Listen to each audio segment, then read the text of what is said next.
Good afternoon. We'd like to welcome you to the old cotton gin at the Dawn Mill Complex this afternoon, and we're here today with Dr. James Franklin. My name is George Patterson. I'm with the McCormick County Historical Commission. And Dr. Franklin and I just want to talk a little bit and reminisce about McCormick. He probably knows more about McCormick than I do, and I grew up here. I've been here all my life. Well, you probably know a whole lot more. I doubt that. How long have you lived in McCormick, Dr. Franklin? I think you live in Evans, Georgia now, don't you? I know. I live in Columbia, South Carolina now. I lived in McCormick until I got out of high school back in 1961. And of course, I left McCormick then to go to college at South Carolina State University in Orangeburg. And of course, after that, I went other places to teach. And I never really came back to McCormick other than to visit and to be with my mother, who lived here until she passed away. So I love McCormick. It's a great town, and I enjoyed my upbringing here. You graduated 2 years before I did. Okay. And I know one of my favorite people from McCormick was Dr. Mims. Okay. Yes, sir. He was quite a guy. He and my grandfather were very close. Yes, sir. He always came to my grandfather's store to buy his hats. He always wore a hat. Yes, he had a lot of them too, yes. He was very polished gentleman. He sure was. I tell you what's true, he was a great man. Yes. Don't make them like that anymore. No, they don't. They really don't. They really don't. They really don't. But he just, like I say, a favorite person of mine. Did you ever know anyone who worked here at the cotton gin or in the grits mill? Yes, Mr. Marion Tompkins, he ran the suction tube back here because the wagons would come in here on that end. And of course, he was the guy who ran the suction tube for the cotton to come out of the wagon. So knew him quite well. As a matter of fact, we were fellow church members down at Bethany Missionary Baptist Church. So yes, sir, Mr. Marion Tompkins was one of the guys. Mr. Press Briggs was another guy who worked over there in the boiler room. He was the guy who fed the shavings into the boiler.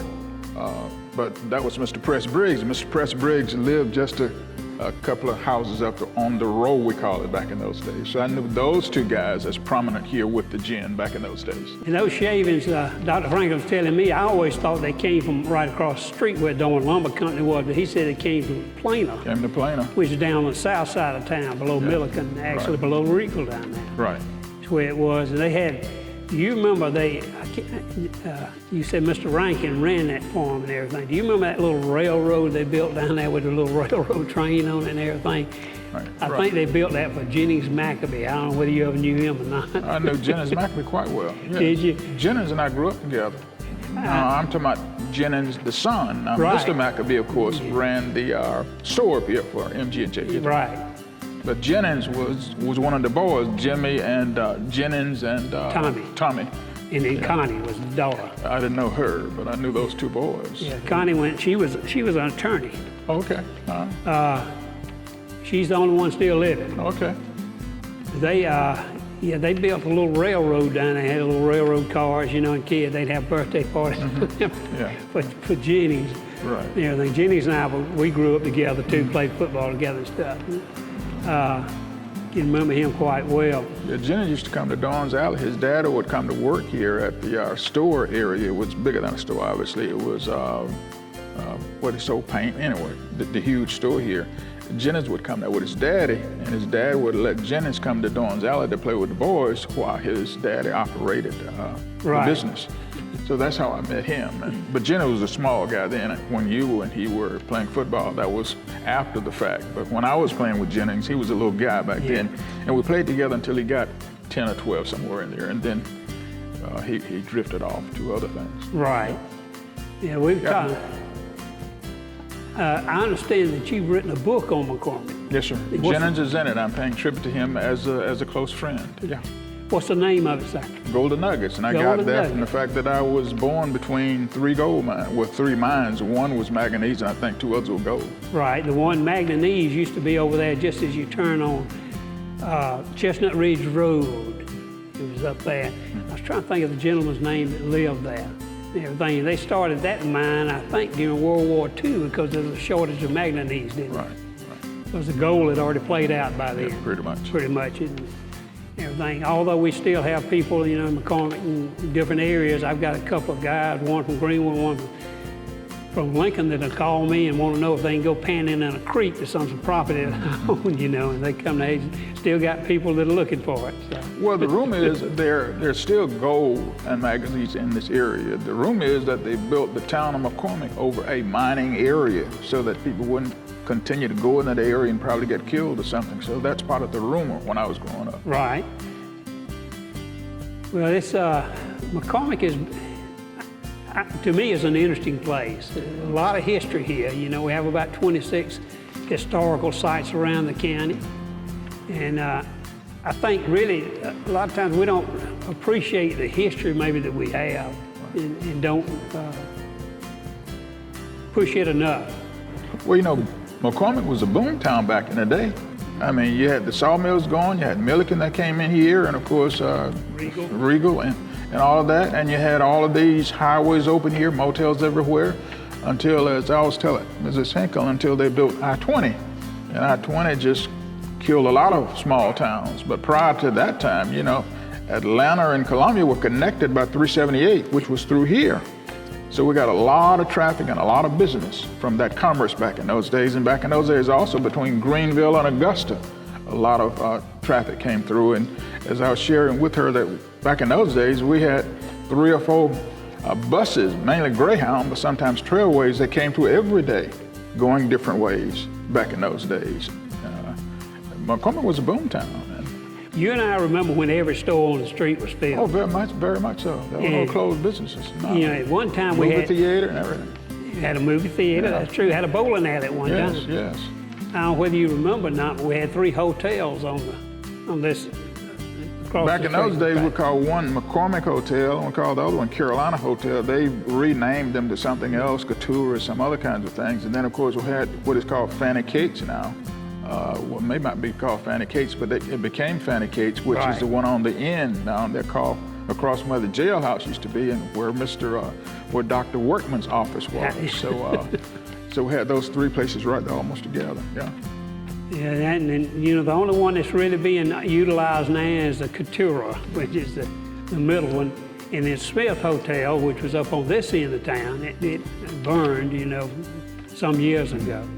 Everything, but we had that, and I've always told it, you know, we had passenger trains coming through a number each day, and they said that was when the salesmen would come. They'd come in on the trains and they'd bring their goods, and they could set up in the hotels. They had rooms for them to set up so the merchants could come over and look at them and they could make their purchases and everything. But we going back a ways now. Right, and you know, we had the wholesale place right here on the corner here, where a lot of PC those people, came up to that.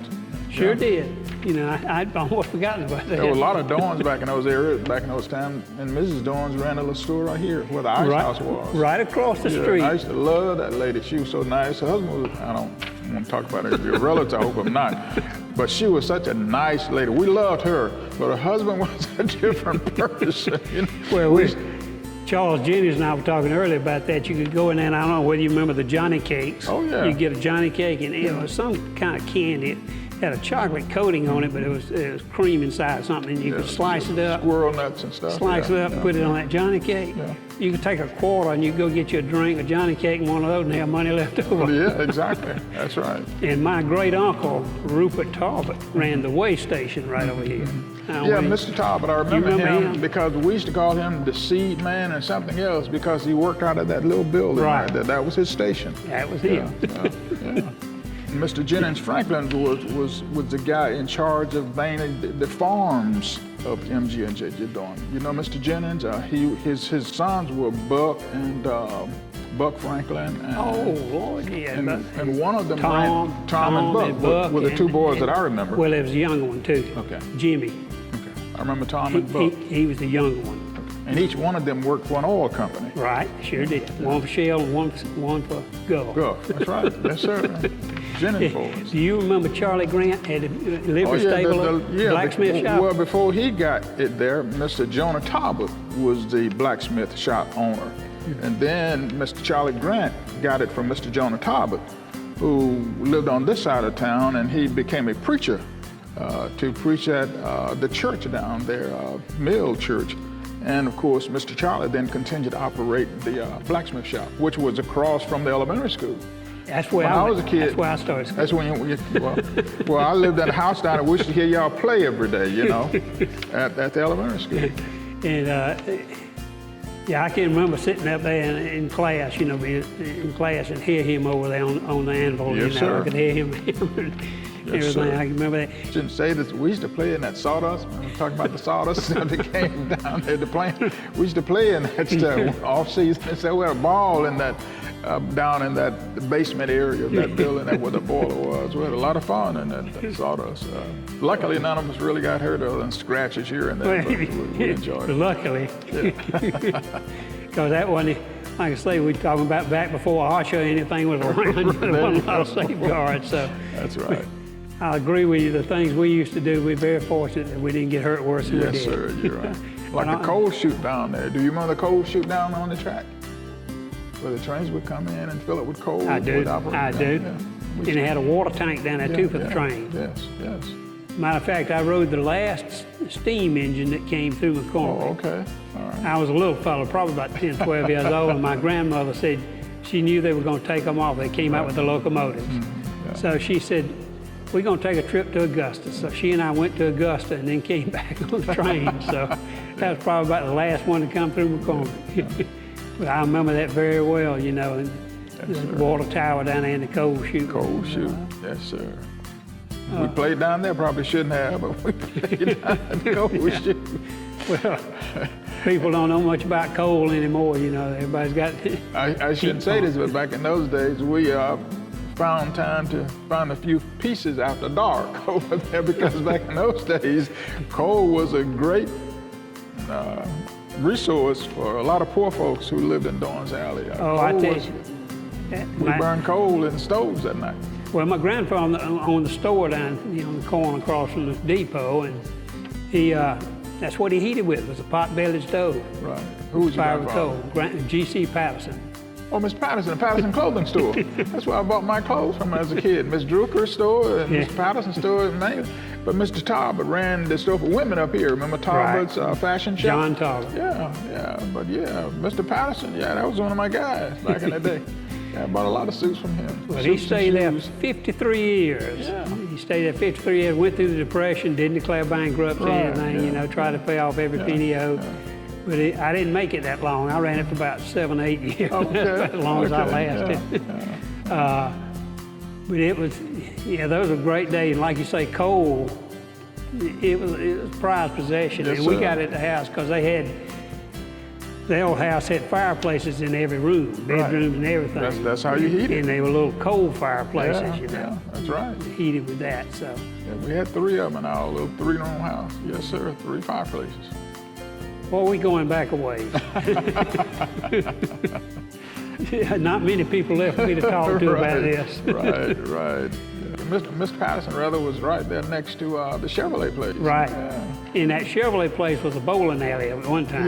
Yeah, the McGraw Motor Company. Yeah. And people it's hard for them to believe we had 2 automobile dealers on Main Street. Yeah, that's right, sure did. Chevrolet place. Sonny Calls Ford, yeah. It's the Sonny Calls. Had 2 dry cleaners, one down there where Bussy and Richards. Where the Mac and shop Parks is now. Down there. Parks was down near the station. Right. Near the movie theater.